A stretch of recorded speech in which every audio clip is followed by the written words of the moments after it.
How's it going, everyone? Welcome back to another Heavy Metal Diecast video, and today we have ourselves another one here from Hobby Master in their 172 Air Power series. Of course, we have ourselves an F-16 here. It is an F-16C Fighting Falcon, the Shark, and this particular one is from the United States Air Force 57th Wing, from their 64th Aggressor Squadron. I did grab this from Amazon for around $90, and that included the shipping to me as well, which is pretty good. This particular aircraft is Red 72 at Nellis Air Force Base. The aircraft has been painted in a Russian paint scheme for adversary training, of course. So don't be alarmed. You can even see it's got the red Russian stars on this aircraft, so don't think Russia now has F-16s. It also will have the large Russian-style numbering along the nose.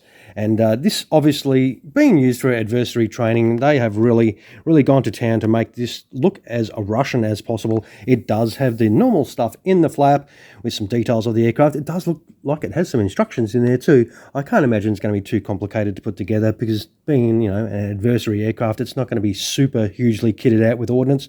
But why should we keep talking about this in the box? We'll stop falconing around and get this F-16 out of the box and get our hands on this and have a look at this cool looking Soviet style F-16 Falcon. Alright, with this F-16's packet out of the box, now it does come with the usual Hobby Master stand that you need to assemble to put it on the stand if you want to use that. It does come with a set of ordnance, of course, some tanks and a little bit of ordnance that you can chuck on the aircraft to make it a bit more complete. And, of course, it does come with a set of instructions. Yeah! Alright. So if you do not have instructions for your Hobby Master F-16, well, there you go. Does have some very comprehensive instructions, although it is an Israeli one. It doesn't matter what markings are on the aircraft, they do go together pretty similarly. But it is just on that one page. But we will turf those out of the way. We should not make any mistakes with this. We will get this open.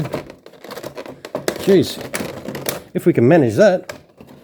All right. And as you can see, this little F-16 in there, it's got the gear down options, of course. It has a little pretend Ivan in there, and we'll see if we can get our little hands. Oh, where do we want to grab this? Really, damn fingers. As you saw, this is brand new, so we were trying to pop this out for the first time. Well, Jesus. That was explosively fun. We will move this out of the way and have a little look at this aircraft. I didn't bend that a fraction. Boy, sometimes these are really hard to get out, and it can be really annoying. I was trying to be gentle, but yeah, definitely sometimes these can be a little bit hard to get out. It can be very frustrating. But this aircraft looks fantastic. It looks beautiful. It's got some beautiful lines on it, of course. I mean, we've done a couple of F-16s from Hobby Master, and it is the usual high-quality standard here.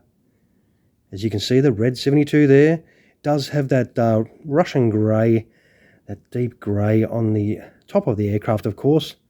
And as you can see, it does have that Russian blue underneath the aircraft.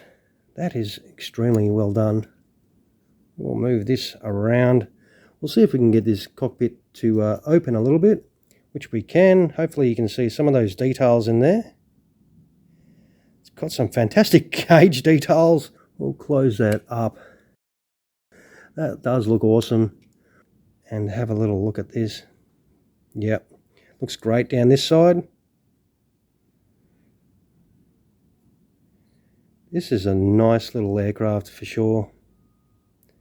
Just some minor engine details, nothing too fantastic. It's got a little bit inside that exhaust nozzle. But we will turn this over, have a little look underneath, and it is that blue underneath, and you can easily see those stars. Or at least they did put a American marking on there, just so people aren't too confused. But it does come up a treat for sure. It does look absolutely amazing. It's a very nice nice one indeed. There is no nothing really that you can't see inside there, of course, But of course, that's where your landing gear options are going to go, and of course our weapon stores and everything that we do need to put on. So what we will do is we will chuck this in a flight configuration and put some ordnance on it and come right back.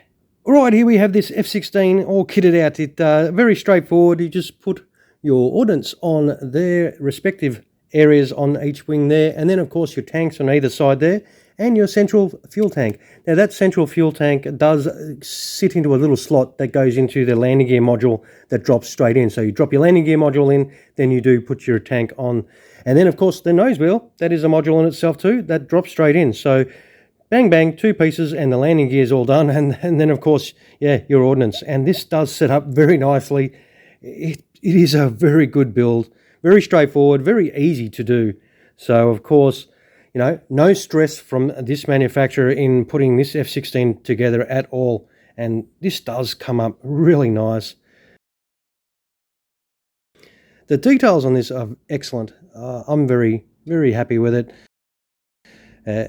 Of course, you know, this is my personal opinion. I'm very easily pleased, and I'm definitely pretty happy with what I'm looking at. But some other people might see some little issues that are wrong with it.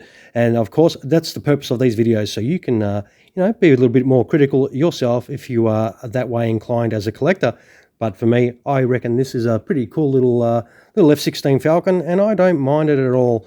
And it does set up nice. It does sit nicely on the landing gear, of course. Beautiful.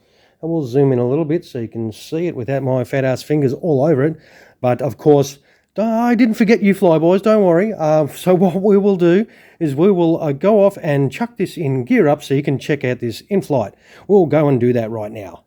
And of course, in flight, very straightforward. You just put the 2 little gear bay door covers and job done. So the one for the nose wheel and the one for the main landing gear. And then you put the tank back on, and that is all job done. And you do take that little grommet out because that's where the stand goes.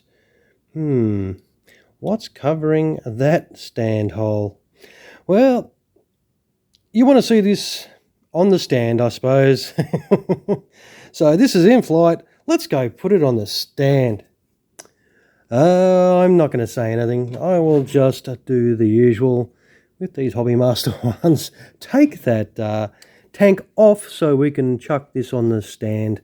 And so that's the way you will be displaying it without the central tank, of course. So you can't use all the ordnance if you want to chuck this on the stand. The only way you can display this aircraft complete is if you have it gear down. So me, being a gear down man myself, I am lucky I can display mine complete. You flyboys, you cannot. I'm sorry, what did you say? We'll zoom in a fraction for you. And here it is in flight on the stand. And look, to be honest, it's another fantastic build from Hobby Master, of course. And I reckon this one does set up really nice. I like the Aggressor aircraft. They come up with some fantastic paint schemes, and they really suit the F-16s as well. And of course, if you like this as much as me, press that button somewhere around there, and even comment below if you do enjoy it yourself. And feel free to subscribe to the channel as well. And I reckon this definitely is a nice little F-16 to grab to your collection. So once again, this is by Hobby Master. It is 1/72nd scale diecast. It is the F-16C Fighting Falcon from the 64th Aggressor Squadron, and it is Red 72. All right, everyone, you all have a fantastic rest of your day. Thank you so much for watching. Cheers, guys.